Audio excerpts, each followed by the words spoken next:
Doctor Bhupen Hazarika জন্ম শতবাৰ্ষিকী অনুষ্ঠানটো পৰিচালনা কৰাৰ বাবে আমি এখন কেন্দ্ৰীয় সমিতি গঠন কৰি দিছিলোঁ আৰু সেইসকল ব্যক্তিক লৈ আমি গঠন কৰি দিছিলোঁ যিসকল ব্যক্তি জীৱনকালত ডক্টৰ ভূপেন হাজৰিকা দেৱৰ সৈতে বিভিন্ন সময়ত জড়িত হৈ আছিল।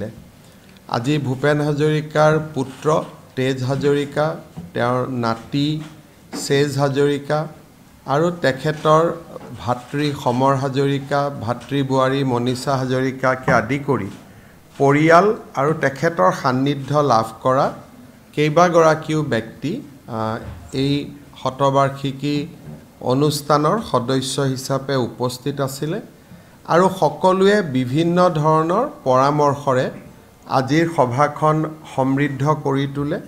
চৰকাৰে যি ধৰণে কাৰ্যসূচীসমূহ ভাবিছিল তাৰ লগত কেইবাটাও অতিৰিক্ত সংযোজনৰ পৰামৰ্শও আগবঢ়োৱা হৈছে।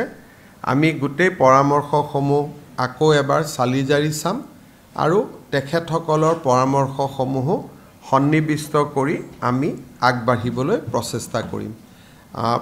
পৰামৰ্শবিলাক বিশেষকৈ প্ৰায় 40 গৰাকী ব্যক্তিয়ে তাতে যিহেতু পৰামৰ্শ আগবঢ়াইছিলে, গতিকে পৰামৰ্শৰ তালিকাখন অলপ দীঘল, সেইকাৰণে হয়তো মই একে আখৰতে ইয়াত ক'বৰ কাৰণে সম্ভৱ নহয়, কিন্তু আপোনালোকক আমি নিশ্চিতভাৱে এই বিষয়ে জনাম।